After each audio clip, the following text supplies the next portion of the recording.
Ya, halo teman-teman, Assalamualaikum warahmatullahi wabarakatuh. Gue ucapkan selamat datang kembali di channel Rahid Razis. Nah, di video kedua ini gue ingin menghadirkan sebuah cerita yang kayaknya generasi anak 90-an itu nggak mungkin nggak tahu nih tentang cerita ini gitu. Nah, cerita ini seperti di thumbnail yang pasti udah kalian tahu duluan. Ini cerita tentang kereta hantu Manggarai. Dan seperti biasa sebelum masuk ke video, ada baiknya kalian subscribe, like, dan komen terlebih dahulu. Kalau katanya Lord Teguh, subscribe itu sebagai uang parkir. Kalau katanya Rafathar, subscribe itu gratis. Oke, tanpa berlama-lama, kita masuk ke videonya. Oke teman-teman, jadi sebelum masuk ke inti ceritanya, ini ada sejarah singkat dulu. Jadi sejarah singkat stasiun kereta Manggarai. Jadi stasiun kereta Manggarai ini merupakan stasiun tertua di Indonesia. Stasiun ini tuh udah dibangun pada zaman Belanda. Dulunya stasiun ini tuh dijadikan sebagai tempat tinggal dan pasar budak orang-orang dari daerah Manggarai. Nah, daerah Manggarai ini atau kota Manggarai ini tuh ada di Flores. Nah, pembangunan stasiun ini tuh dimulai pada tahun 1914, dirancang oleh seorang arsitek Belanda bernama Insinyur J. van Gen. Pembangunannya memakan waktu kurang lebih 4 tahun dan akhirnya diresmikan pada tanggal 1 Mei 1918. Dan sekarang ya, menurut beberapa sumber, stasiun Manggarai ini tuh jadi stasiun tersibuk di Indonesia sekaligus menjadi pusat transit ke berbagai stasiun-stasiun tujuan lain. Nah, awal mula mitos kereta hantu Manggarai itu muncul itu di tahun 2000-an awal. Pada waktu itu stasiun Manggarai tentunya nggak sebagus dan semodern sekarang. Kalau sekarang tuh terang, rame, bahkan udah jadi sarang para pekerja Jakarta ataupun Jabodetabek. Nah, pada tanggal 12 Desember 2003, malam hari, jadi ada seorang penjaga perlintasan kereta ini namanya Pak Sutrisno. Nah, Pak Sutrisno ini kebetulan lagi ada di pos karena waktu itu lagi jaga malam. Nah, Pak Sutrisno ini bertugas di perlintasan daerah Bukit Duri, Jakarta Selatan. Waktu itu meskipun jam operasional stasiun emang nggak sampai larut, tapi pastinya ada kereta barang atau kereta api jarak jauh yang mungkin lewat kan. Makanya palang pintu perlintasan dimanapun harus tetap dijaga 24 jam dimanapun. Nah, pada jam 4 pagi nih, mungkin Pak Sutrisno lagi gabut atau gimana, dia namanya pada 2003 itu kan belum ada smartphone ya, pasti orang kebanyakan kan ngabisin waktu ngopi atau mungkin bengong. Nah, Pak Sutrisno itu dengar ada bunyi sirene kereta yang bakalan melintas. Tadinya mungkin Pak Sutrisno biasa aja karena ya itu tadi kereta bisa lewat kapan aja kan, tapi ternyata pas kereta ini lewat, sirenenya udah kedengeran nih. Pas makin deket ini, ternyata kereta yang lewat itu kereta rel listrik. Padahal kesaksian Pak Sutrisno itu pada saat dia menyaksikan kejadian itu pada pukul 4 pagi. Nah, jam segitu KRL itu belum beroperasi.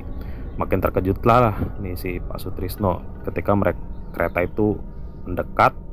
Kereta itu tuh kosong dengan semua lampu yang mati. Jadi kereta itu juga jalan tanpa masinis dan jumlah gerbongnya itu ada 4.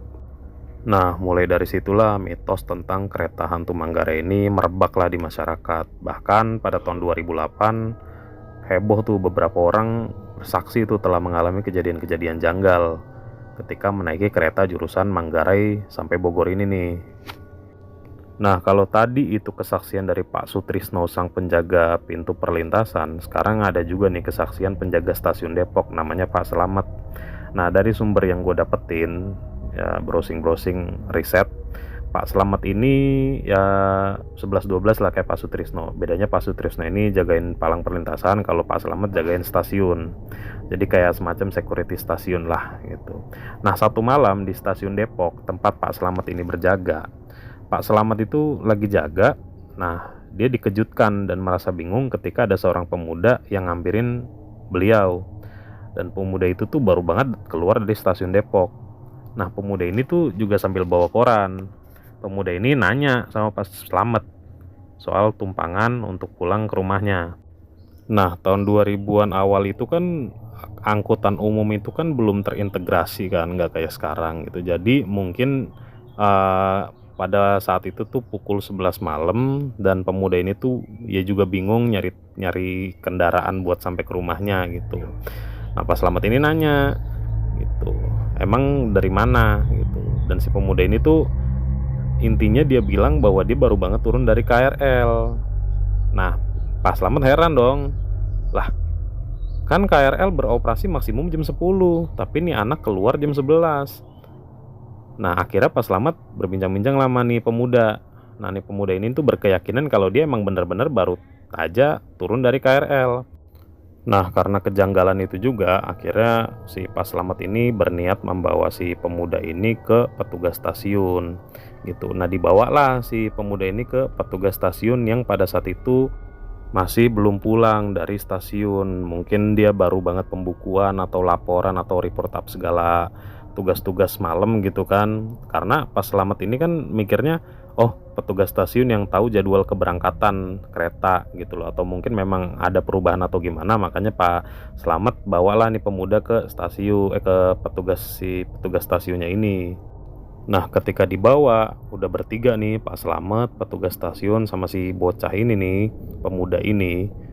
Petugas stasiun nanya-nanya dong ke pemuda ini. Nah, pemuda ini tuh jelasin emang dia bener-bener abis turun dari KRL, tapi emang ada kejanggalan juga. Kenapa? Katanya si penumpang yang ada di KRL yang dia naikin itu semuanya itu pakai baju putih dan mukanya semua itu pucat.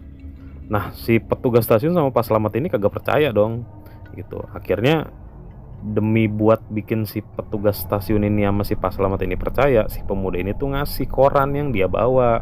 Katanya dia bilang koran itu koran yang dia pinjem dari salah satu penumpang yang ada di kereta itu.